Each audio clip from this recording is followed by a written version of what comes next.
আজকের পত্রিকা দেখলাম আরাকান আর্মি দিয়ে বাংলাদেশে আক্রমণ করার চেষ্টা করতেছে।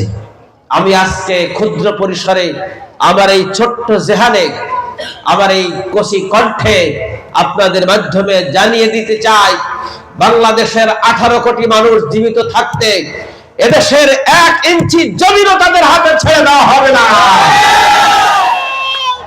জেল জুলুম পর্যন্ত দিয়েছে, এমনকি ফাঁসির মঞ্চে দিয়ে তাদেরকে দুনিয়া থেকে বিদায় করে দেওয়া হয়েছে। ঠিক বিচারের নামে বিচারিক হত্যা করে ইসলামী আন্দোলনকে, ইসলামকে পৃথিবীর মুখ থেকে মিটিয়ে দেওয়ার জন্য সর্বশক্তি বাতিল নিয়োগ করেছে। ঠিক, কিন্তু পারে নাই। আল্লাহর সিদ্ধান্তই বড় সিদ্ধান্ত। কি বলেন? আমরা ইতিহাসের দিকে তাকালে দেখব, এই বাংলাদেশ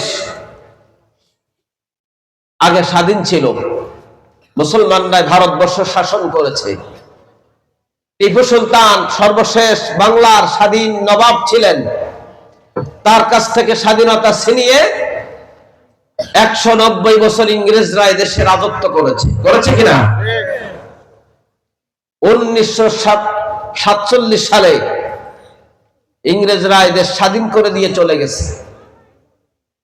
আবার 1971 সালে পশ্চিমাদের কাছ থেকে, অর্থাৎ পাকিস্তানের শাসক গোষ্ঠীর কাছ থেকে বাংলাদেশ স্বাধীন হয়েছে। প্রকারান্তরে বাংলাদেশ স্বাধীন হয়েও বারবার করে পরাধীনতার শিকলে আবদ্ধ ছিল। 2024 সালে নতুন করে বাংলাদেশ আবার স্বকীয়তা বজায় রেখে বাংলাদেশের স্বাধীনতা, সার্বভৌমত্বকে এদেশের জনগণ, যুবকেরা বুকের তাজা রক্ত দিয়ে, নিজের জীবন দিয়ে আবার স্বাধীনতাকে রক্ষা করেছে।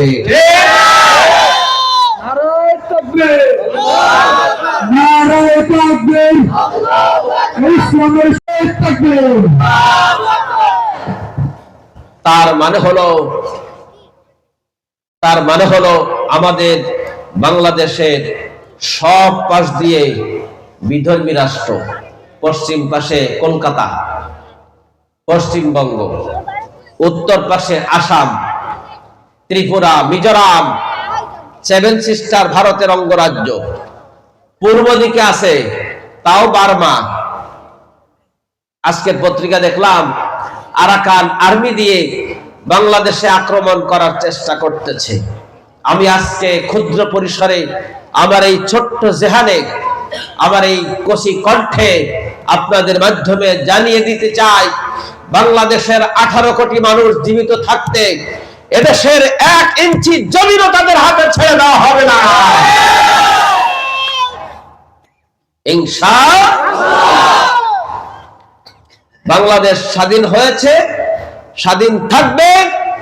এদেশের জনগণ জীবন দিতে জানে, বারবার করে প্রমাণ করেছে এদেশের সার্বভৌমত্বকে তারা জীবন দিয়ে রক্ষা করবে ইনশাআল্লাহ। আমার ভাইয়েরা, এটা হচ্ছে ইসলামের স্বকীয়তা, এটা হচ্ছে মুসলিম জাতিসত্তার পরিচয়। আমাদের জাতীয় কবি কাজী নজরুল ইসলাম রাহিমাহুল্লাহ তিনি বলেছেন, ওরা প্রচার করুক হিংসা, বিদ্বেষ আর নিন্দাবাদ, আমরা বলিব লা শারিক এক আল্লাহ জিন্দাবাদ। সুবহানাল্লাহ।